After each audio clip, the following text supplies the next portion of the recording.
e eu aqui pereço de fome. Levantar-me-ei e irei ter com meu pai, e dir-lhe-ei: Pai, pequei contra o céu e perante ti, já não sou digno de ser chamado teu filho. Faze-me como um dos teus trabalhadores. E levantando-se, foi para seu pai. E quando ainda estava longe, viu o seu pai e se moveu de íntima compaixão, e correndo, lançou-se-lhe ao pescoço e o beijou. Assentai-vos, por favor.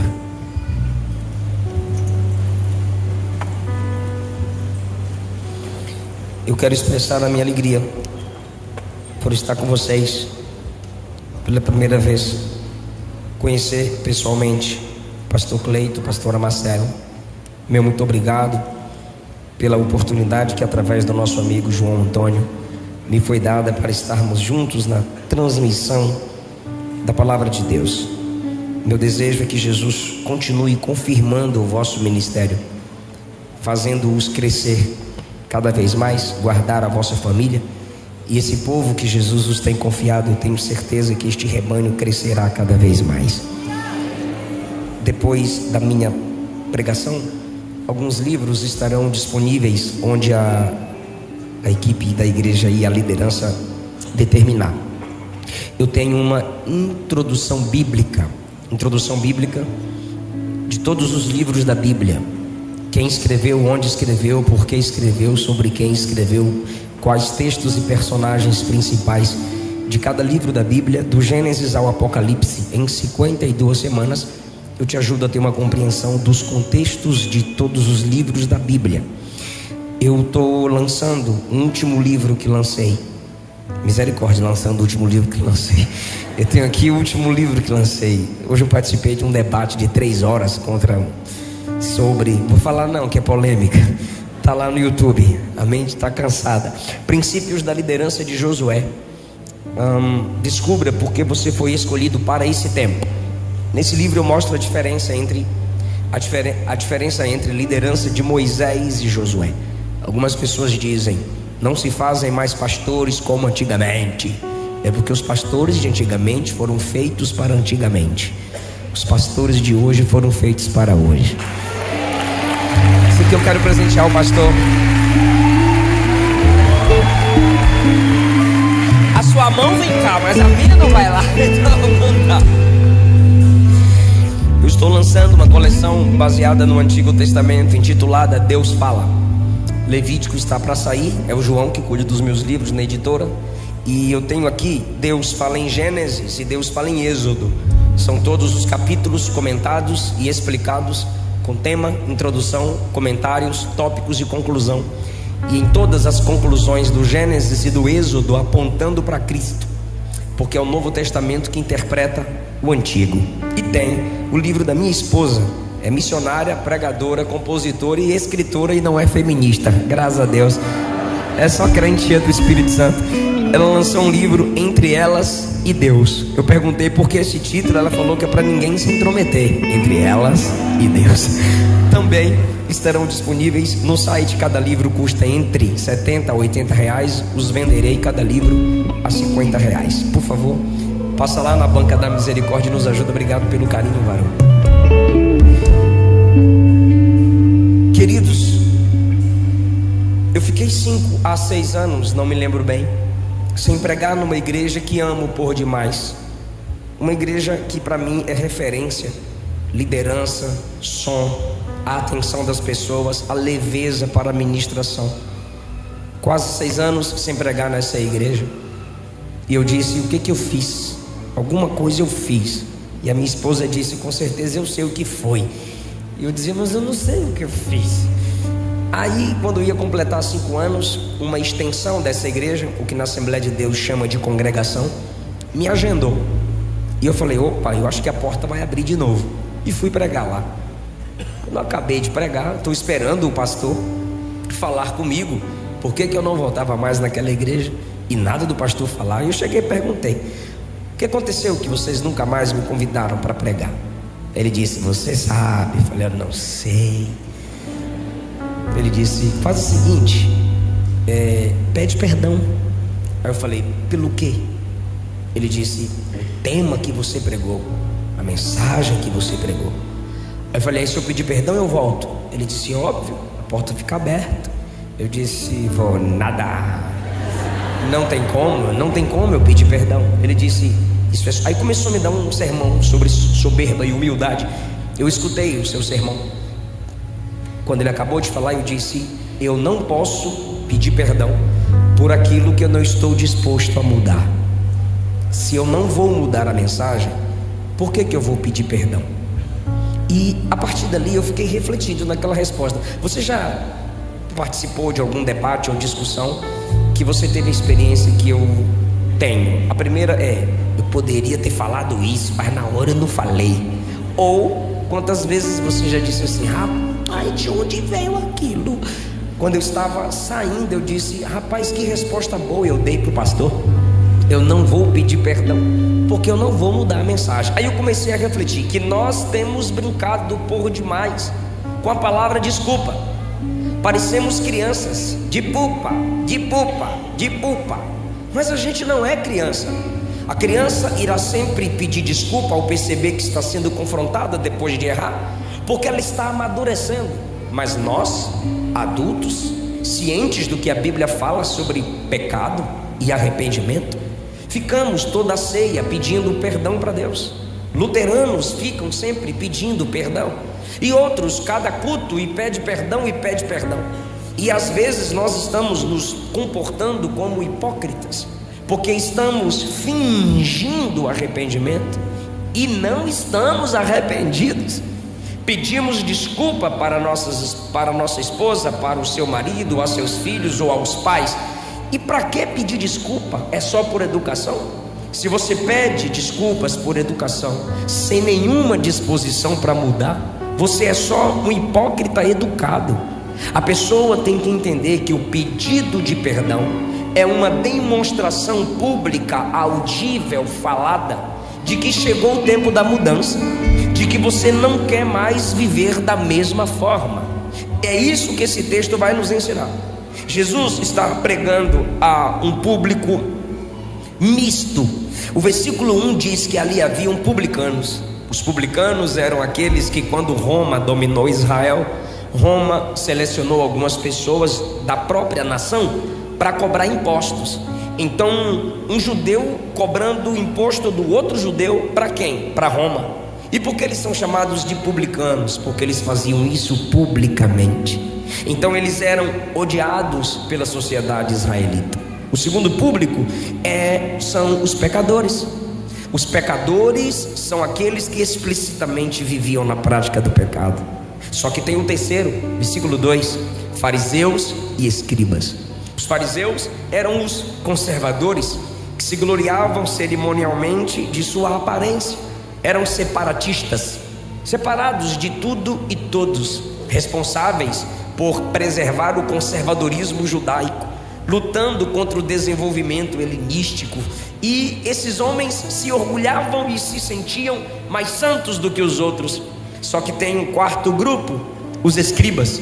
Os escribas eram escritores e reescritores da lei de Moisés, intelectuais, que sempre estavam debatendo com Jesus. Agora veja, quando Jesus está pregando aos publicanos e pecadores, os escribas e fariseus começam a murmurar contra Jesus, porque Jesus está recebendo pecadores. Jesus está abrindo acesso de si mesmo a essas pessoas. Eles começam a murmurar porque essas pessoas, pelo seu mau comportamento, deveriam ser excluídas da comunhão com Cristo. E agora o que é que Jesus faz? Prega para essas pessoas. Eu preciso fazer um adendo introdutório. Alguns olham para esse texto e dizem: tá vendo? Eu posso ter comunhão com os pecadores, porque Jesus tinha comunhão com os pecadores. A diferença, primeira, é quando usamos esse texto para não vivermos em comunhão com os santos, sob a desculpa de que é melhor viver em comunhão com o ímpio do que com crente. Porque se o ímpio peca contra mim, eu já mando vazar da minha vida, eu já bloqueio e não quero mais olhar na sua cara. Qualquer coisa a gente se vê na justiça.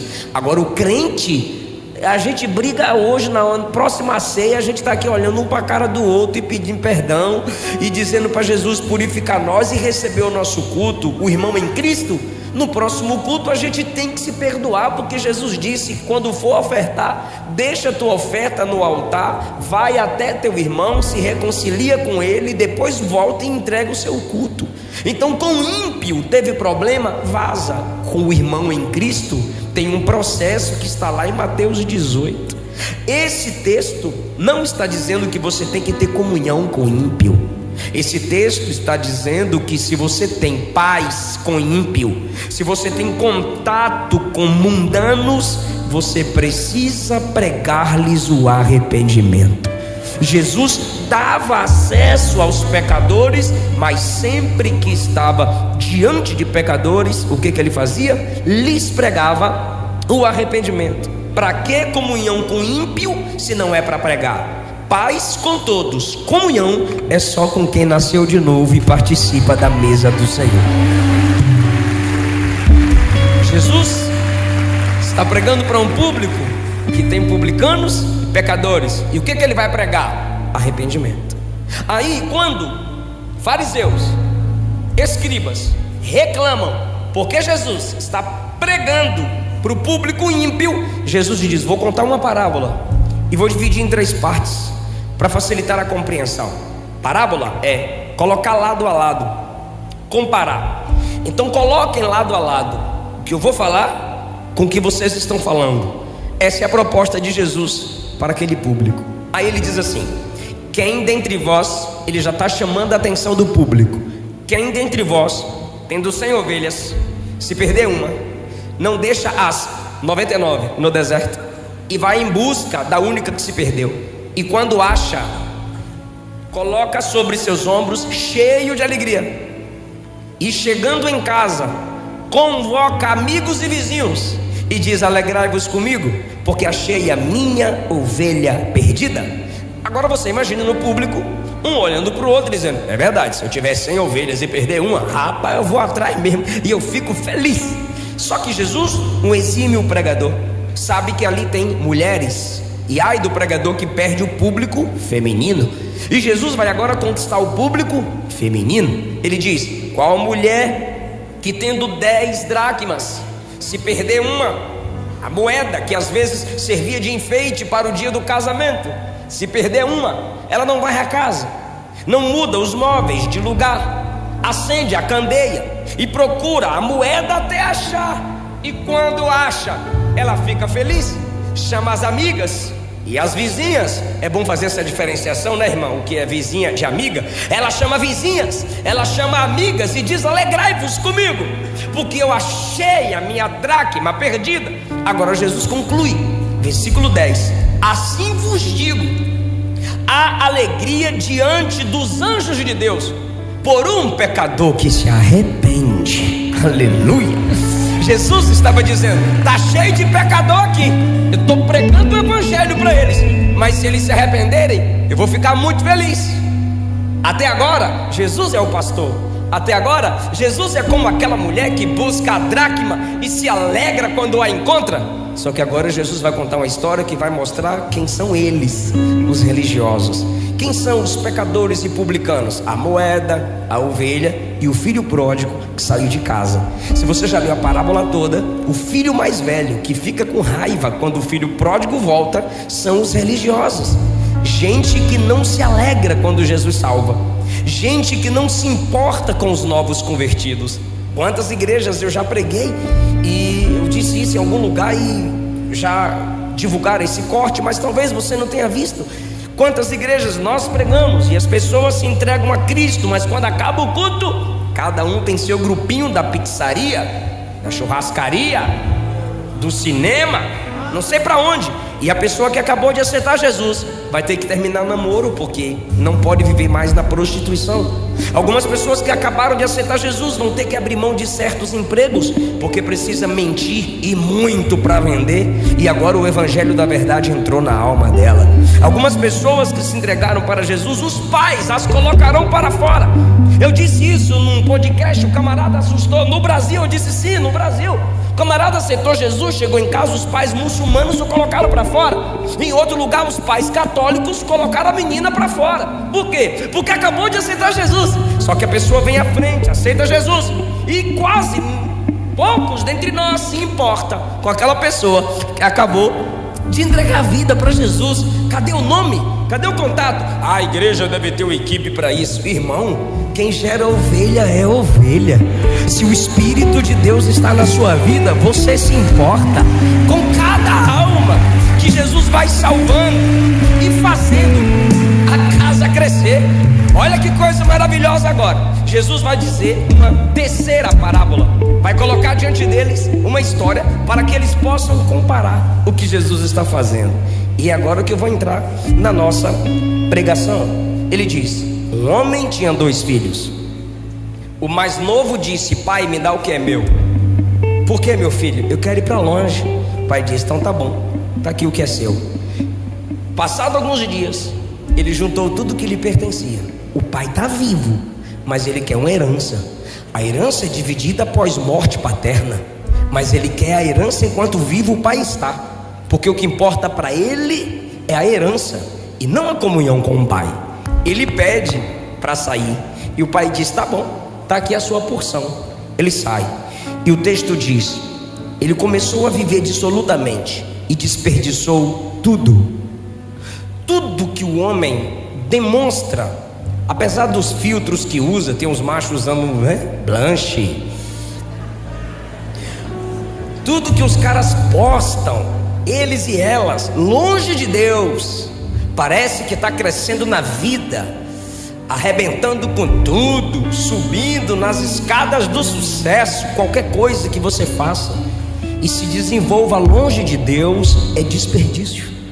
Só que alguns olham para alguns jovens e adolescentes aqui e pensam: crente tão cedo, indo para a igreja, para que isso? E pensam que nós estamos desperdiçando, quando na verdade cada coisa que jovens, adolescentes, homens e mulheres fazem aqui é um investimento na própria alma, é um investimento na sua família. E a alegria de quem está lá no mundo se desperdiçando vai se transformar em tristeza eterna quando a trombeta tocar. Mas a tristeza de quem está aqui investindo na sua fé vai se transformar em alegria eterna quando Jesus nos arrebatar. Eu estou investindo na minha alma, investindo na eternidade, longe do Pai. Ele está desperdiçando tudo. De repente Jesus disse: houve fome naquela terra onde ele estava. E aí, meu irmão, ele foi procurar emprego. E sabe onde ele achou? Alguém disse: vai apacentar os porcos. E lá está ele apacentando os porcos. De repente alguém começou a trazer comida de porco. Joga aí, alimenta os porcos. E ele: tá bom, mas eu posso comer um pouco? Ele desejava comer o que os porcos comiam. Olha o que diz o texto: e ninguém lhe dava nada. Ou seja, o porco come, você não. Entenda que até o versículo 17 ele era feliz em casa e não sabia. Tinha seu pai, tinha sua família, tinha sua casa, tinha os servos, tinha comunhão, tinha provisão. Era feliz inconsciente. Quantos crentes na casa de Deus felizes, porém inconscientes, não sabem o preço que foi pago para que esse livro estivesse na sua mão? Quantos pré-reformadores morreram queimados na luta para que a Bíblia estivesse na língua comum do povo? Quantos que estão entre nós e não reconhecem o preço pago na cruz? Todo dia o diabo quer destruir a sua alma, mas o sangue de Jesus garante proteção e salvação. Tem gente que é feliz e não sabe, e por qualquer coisa quer desviar, por qualquer coisa quer virar as costas para Jesus. Só que agora ele está no mundão, longe do Pai, infeliz, inconsciente. Ele está gastando tudo e não percebe. Ele está longe de casa e não percebe. Ele desceu ao nível dos porcos, porque ele quer comer o que porco come e ainda não percebe. Só no versículo 17 é que o texto diz: caindo em si. Agora ele tem consciência. Dentro de casa não tem consciência, longe do Pai, gastando tudo, desperdiçando tudo, não tem consciência. Mas agora ele pensa, agora ele reflete. Em primeiro lugar, seu arrependimento é verdadeiro quando você pensa. Eu comentei com a pastora, eu disse, Assembleia de Deus, meu Deus, que copo chique. Eu comentei, a Assembleia de Deus pegou isso aí. Ela disse o quê? Eu disse, instruir as pessoas com a palavra bíblica sobre o princípio da oferta. E nós chegamos à conclusão que nós não ofertamos simplesmente por emoção, mas com razão, porque refletimos à luz da Bíblia sobre o que é ofertar. Assim é o arrependimento. Caindo em si, disse, quantos trabalhadores do meu pai têm pão com fartura, e eu aqui pereço de fome. O que ele está fazendo? Refletindo. O que ele está fazendo? Pensando. O que ele está fazendo? Lembrando. Quando o arrependimento verdadeiro nasce em você, você começa a ter saudade de casa. Quando o arrependimento verdadeiro nasce, você começa a fazer comparação. O que eu estou fazendo aqui? Esses dias me marcaram no vídeo, um vídeo com foto no TikTok. Aí eu fui lá ver o que era. Eu e o cara do tamanho do pastor, grandão, do meu lado. Aí ele de terno, gravata, assembleanozinho bonitinho. Aí botou assim na legenda, você tinha referência. Aí eu passei pro lado, ele com a mão estendida, cantando num congresso de jovens, adorando. Quando você fazia parte dessa comunhão. Passou pro outro lado, crentes orando de joelho, e ele também de joelho. Ele dizia, quando você vivia nessa dimensão, a última foto era, agora você está assim, cigarro e cachaça na mão. E aí é que ele está refletindo, ele está lembrando, um arrependimento está nascendo, porque Deus não quer pessoas que não pensem, que não reflitam sobre cruz, sobre evangelho. Pensar em não brincar com a graça, pensar em não brincar com Jesus, entender que evangelho é renúncia diária. Ele está pensando, ele está refletindo, e ele está ficando com saudade de casa. Apocalipse 2, lembra de onde você caiu, volte ao primeiro amor, pratique as primeiras obras. Lembre. Crente não é máquina, crente não é robô. Então lembra quando você era cheia de Deus.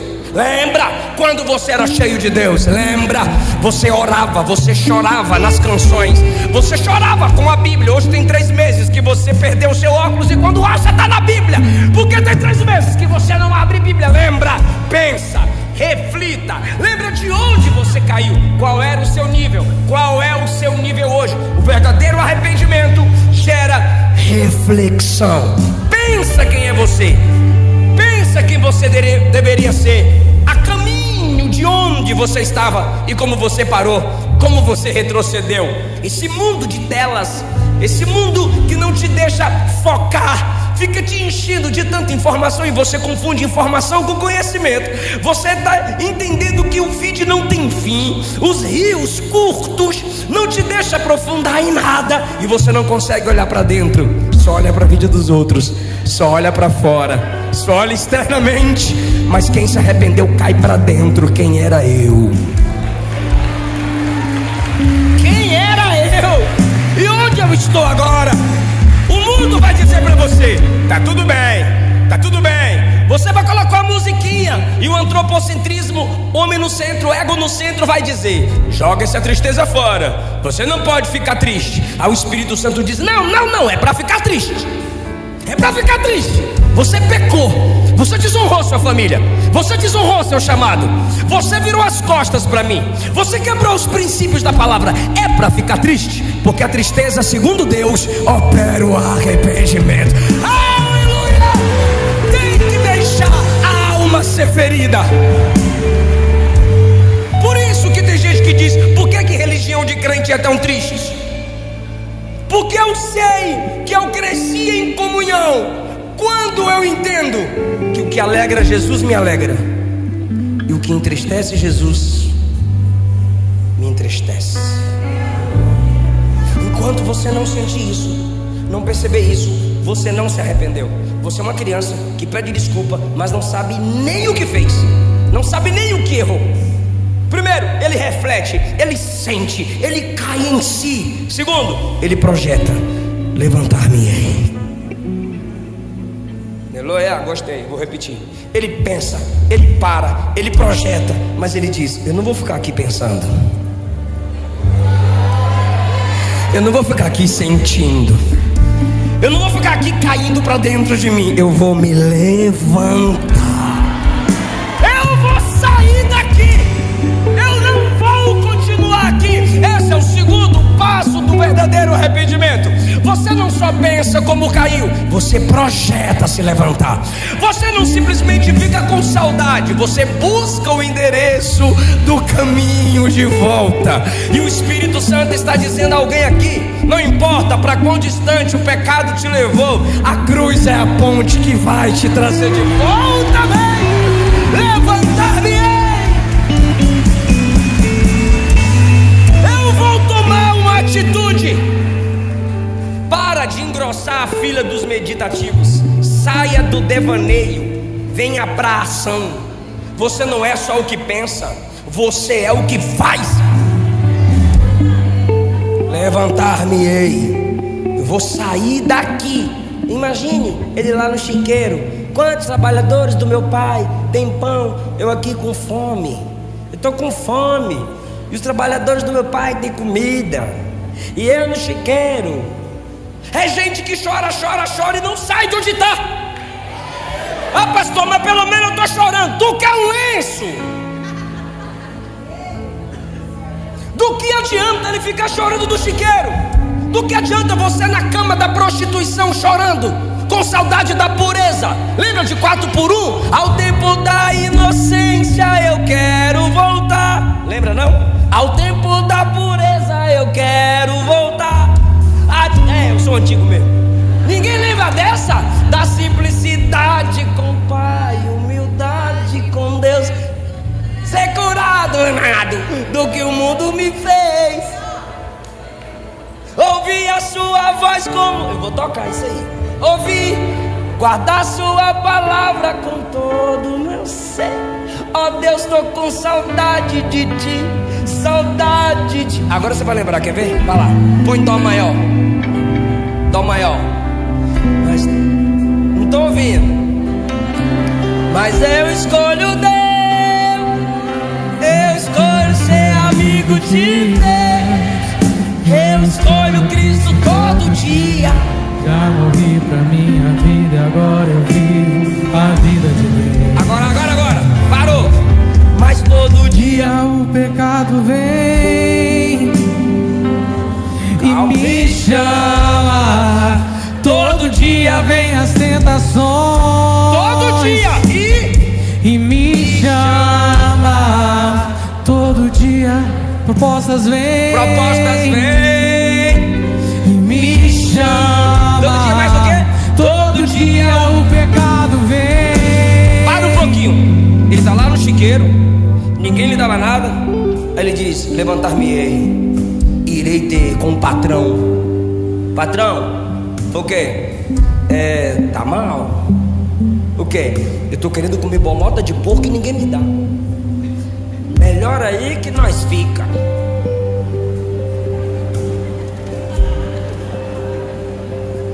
Tá me entendendo? Se der uma melhorada, eu não saio, eu fico. Sabe você que está querendo voltar para Jesus, só porque está dando tudo errado aí fora, você não se arrependeu não.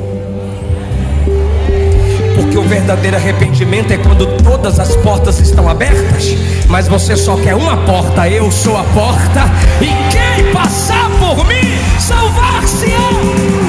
Isso é arrependimento. Aleluia!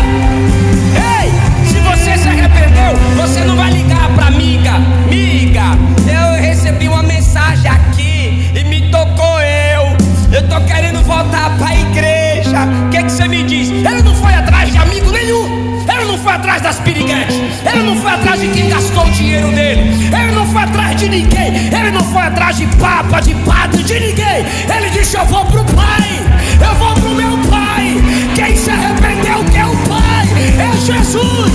Mas eu escolho Deus. Eu escolho Deus. Eu escolho Cristo todo dia.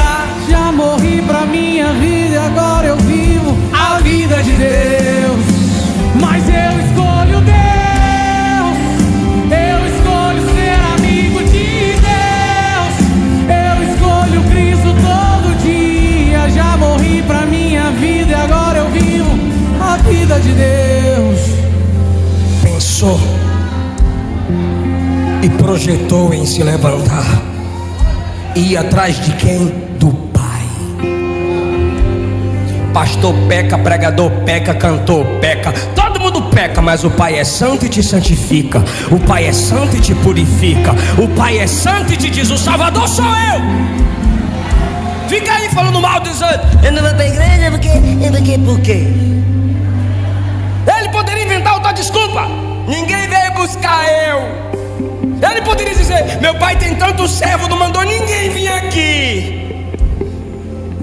Não foi tu que saiu? Ah, mas a ovelha o pastor foi buscar. Tu é bicho? Tu é moeda? Tu é gente?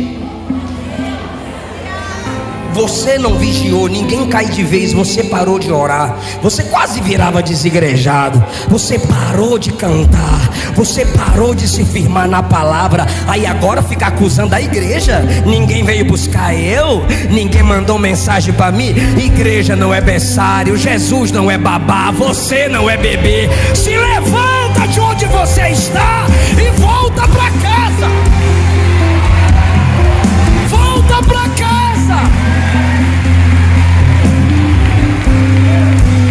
Levantar-me-ei, irei ter com meu Pai e lhe direi.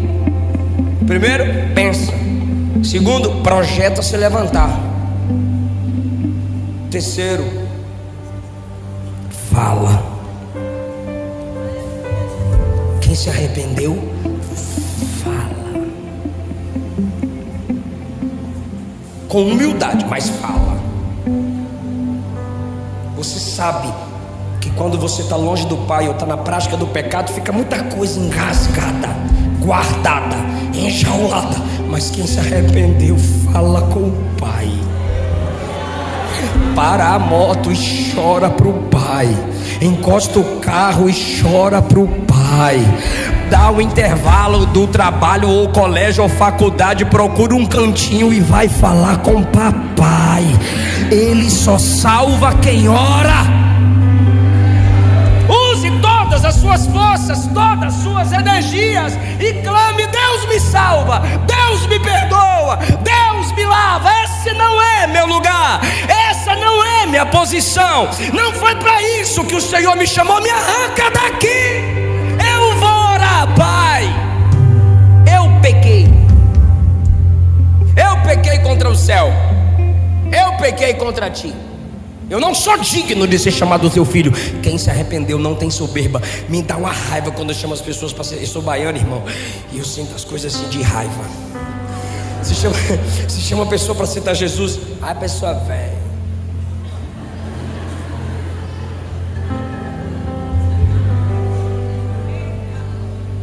Eu já pergunto logo: ó, tu vai sofrer. Quer Jesus mesmo? É luta, é prova. O capeta vai ser seu inimigo, porque agora vocês são amigos. Mas quando você aceita Jesus, quando você aceita Jesus, tá fazendo meme. Quando você aceita Jesus, o mundo luta contra você, o diabo luta contra você, e sua carne todo dia guerreia contra você. Tu quer mesmo Jesus? Tu não vem com soberba para voltar para Jesus, não. É a prova de que você não se arrependeu.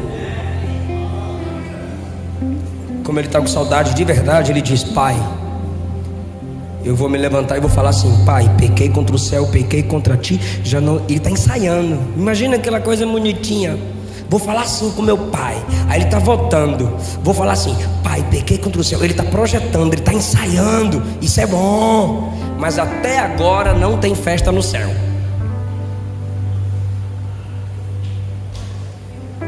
Tu já pensou? Que bonitinho, tá pensando.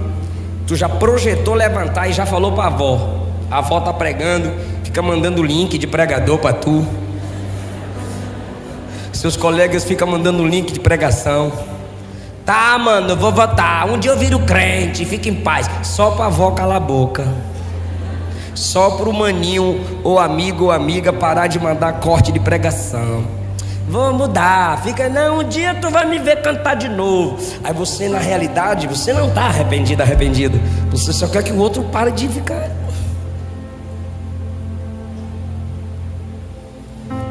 Só de você prometer, o céu continua do jeito que tá. Olha que coisa linda. No 17 ele pensa, no 18 ele projeta, mas a mudança está no 20. Levantou-se e foi para o seu pai. É aqui que está a mudança. Se levantou e está vindo para papai. Projeta para mim o versículo 20. Projeta, versículo 20. Levantou e foi para o seu pai, estando ainda longe. Agora com vocês. Estando ainda longe. Não é assim que prega. É vírgula por vírgula. É assim que estuda a Bíblia. Seu pai quem o viu? Não foi ele quem viu o pai.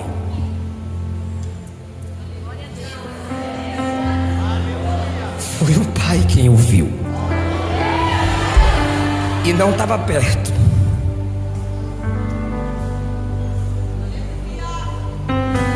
Quando ele sai, a Bíblia diz que ele foi para uma terra longínqua, muito longe. Só que agora ele não está numa distância que pode ser chamada de longínqua. Está distante, está longe, mas está vindo. Está arrastando, mas está vindo. Não chegou no ápice, mas está tentando. E o pai o viu. Ele não viu o pai, ele está longe. Talvez tenha mudado a entrada da casa, a fachada, mas ele está indo. E o pai o viu. O pai o viu e diz: olha quem está vindo lá. Aí o servo diz: quem? E o pai diz: ah, você não está conhecendo não. Aí o outro diz: eu não sei quem é aquele não. Cabeludo, fedorento, unhento, rasgado daquele jeito, eu tô sentindo daqui. Quem é, patrão? É meu filho. Seu filho? Seu filho tá com herança muito boa. Seu filho não pode estar naquela condição. Aí o pai diz: ah, o pai conhece o andar do filho. Aquele ali é meu filho. Coloca meu versículo, olha lá. Olha lá. O pai o viu de longe. O pai, acha. O pai o viu de longe. Acha. O pai o viu de longe. E aí, cheio de compaixão. Cheio de compaixão. Quando ele está no chiqueiro, alguém diz: não come. Porco come, você não. Ninguém teve compaixão dele no chiqueiro, porque ninguém tem o mesmo amor do pai. Por isso que você não deve consultar ninguém na hora de voltar para papai. Ninguém tem nada a ver com a sua alma. Vem para Jesus, vem para papai. O pai se encheu de íntima compaixão e fez o quê? Correu. O pai fez o quê?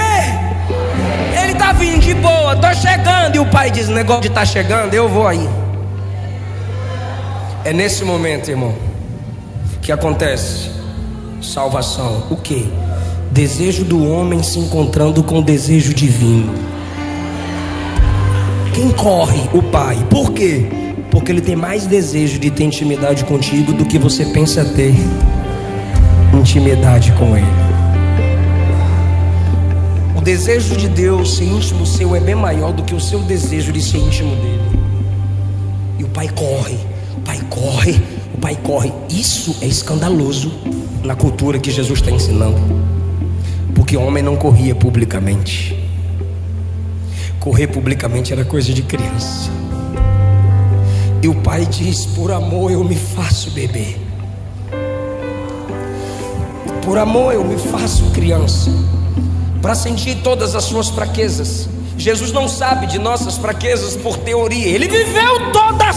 Por isso ele é o sacerdote perfeito, capaz de interceder por nós e nos ajudar em nossas tentações. Adão foi feito grande. 1 tentação caiu. O nosso Jesus veio, se fez bebê, cresceu processualmente, venceu todas as tentações e tem graça para te capacitar a vencer as suas tentações. O Pai corre.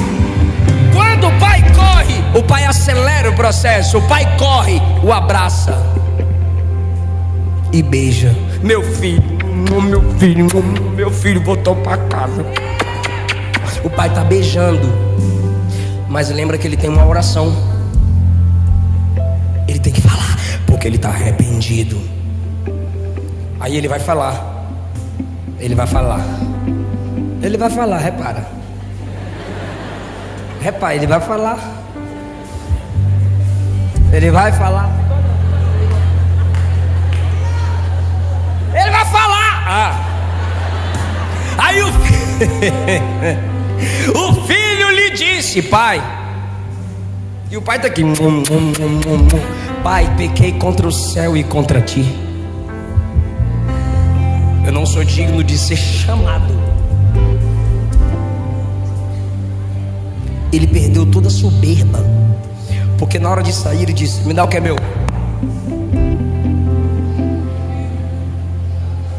Eu tenho livre-arbítrio. Eu desvio a hora que eu quiser. Só que arrependido, eu não sou digno nem de ser chamado filho. Olha isso. Tem uma parte. Não põe agora não. É porque o povo aqui é muito inteligente. Aí pega antes de eu falar e fica sem graça. A oração é assim, ó: pai, pequei contra o céu, pequei contra ti, já não sou digno de ser chamado teu filho. Faça de mim como um dos seus servos, escravos, trabalhadores, jornaleiros. A primeira parte já foi, sim ou não? Falta qual parte? Se a primeira foi, falta... A primeira parte já foi, falta qual? A segunda. A primeira é assim. Tá vendo? Agora estamos empatados. Eu falei que eu estava lançando um livro que lancei. Aí vocês riram de mim. Aí agora nós estamos no mesmo nível. Falta a segunda parte da oração. Faça de mim como um dos seus. Você está preparado para dar glória a Deus? Está mesmo? Ou aplaudir, não sei como é que se adora. Ou chorar. Ou fazer os três, não sei. Ele fez uma oração assim: pai, pequei contra o céu, pequei contra ti, já não sou digno de ser chamado seu filho. Param, tá aqui. Só que falta a segunda parte: faça de mim como um dos seus. Ele vai falar agora, hein? Mas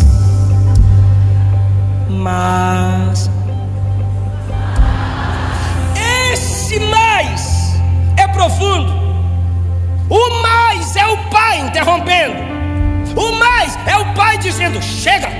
O mais é o pai dizendo: eu já entendi tudo. O mais é o pai dizendo: agora quem vai falar sou eu. O mais é o pai dizendo: eu estou com pressa em mudar você. Você veio do mesmo jeito que estava. Está todo rasgado. Traga a melhor roupa, coloca nele. Traga o anel e devolve a autoridade para ele. Você está descalço, coloca o sapato nele. Coloca. Eu vou falar. Aleluia.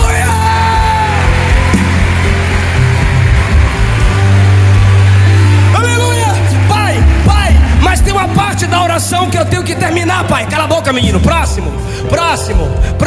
Traga o novilho gordo. Por que o gordo? Aquele que eu mandei preparar, aquele que eu mandei guardar e ficar só alimentando. Por quê? Porque eu sabia que ele ia voltar. Eu sabia que ela ia voltar. Eu já estava esperando ela voltar. Cadê o novilho que eu mandei engordar? Matei. Vamos fazer uma festa. Quem está convidando para fazer festa? Fala o pai. Quem está convidando para fazer festa? Sim, olha lá. E vamos nos alegrar. Por quê? E ele: pai, eu tenho que falar. Pai, eu tenho que pedir para ser escravo. Você quer pedir para ser o quê? É que eu estou arrependido e não precisa ser filho. Só ser escravo para mim tá bom demais. Quando ele está pensando em ser escravo, o pai diz: meu filho, estava morto e voltou à vida. Meu filho estava perdido e foi achado. Meu filho. Ele: pai, ser escravo basta. E o pai diz: meu filho. Meu pai, ser escravo basta. O pai diz: meu filho. Ainda que você desista de ser filho, ele não desiste de ser pai. Ainda que você desista de ser filho, ele não desiste.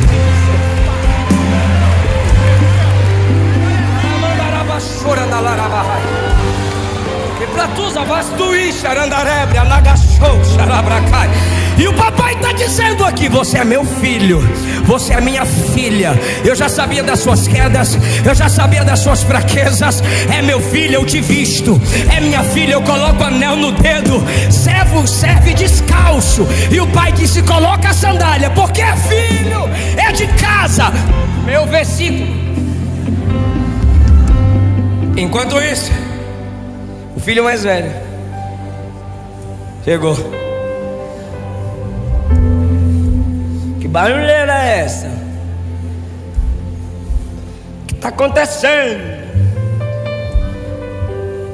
Quem nunca gerou não sabe o que é se alegrar com uma vida restaurada.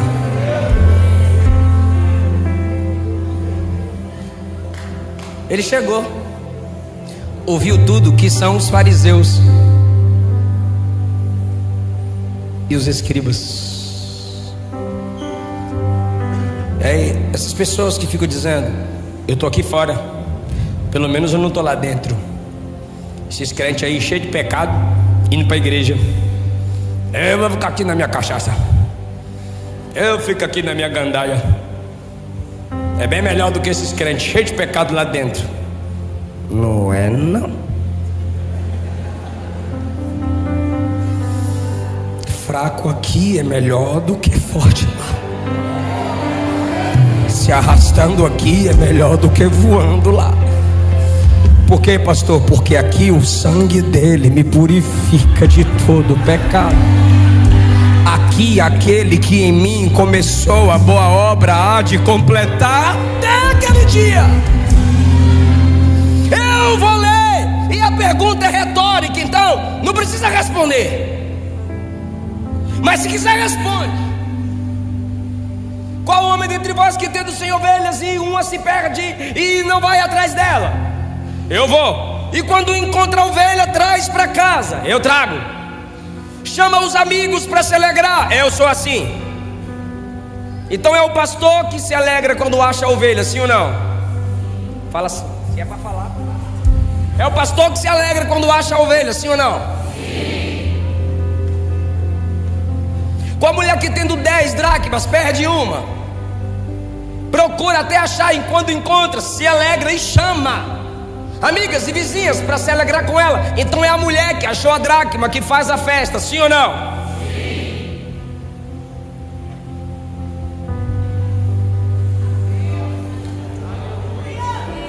Quando o filho pródigo volta, é o pai que corre, é o pai que manda vestir, é o pai que dá o anel no dedo, é o pai que coloca a sandália, é o pai que mata a novilha, é o pai que chama servo, sim ou não?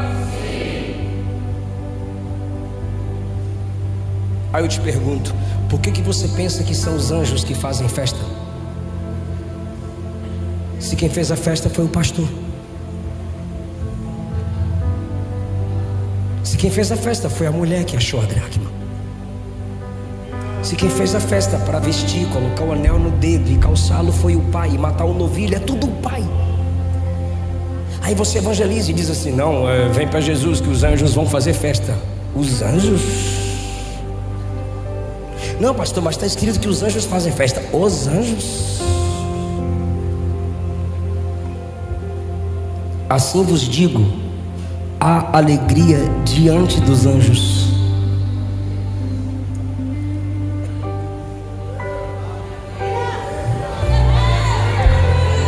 Quem é que está diante dos anjos? Quem é que está diante dos anjos? O próprio Pai.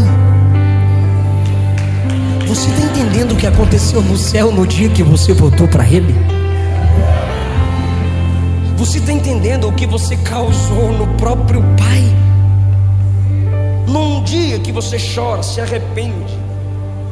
É Ele, eu não sei de que forma, eu só sei que Ele vibra no trono, Ele se alegra no trono. E ali no trono, o Pai feliz, os anjos participam, os anjos sentem, os anjos congratulam, porque os anjos não é o filho mais velho. Os anjos não são aqueles crentes que não estão nem aí quando alguém volta para Jesus. Os anjos são tão íntimos que quando o Pai se alegra, eles se alegram também. A questão é que eles não são a causa da alegria, é o próprio Pai. Então, enquanto você está pensando, o céu está do mesmo jeito. Enquanto você está projetando, o céu está do mesmo jeito. Mas quando você diz, me levanto e volto para o Pai, aí o Pai se alegra e há uma grande festa no céu. Glória a Deus, glória a Deus.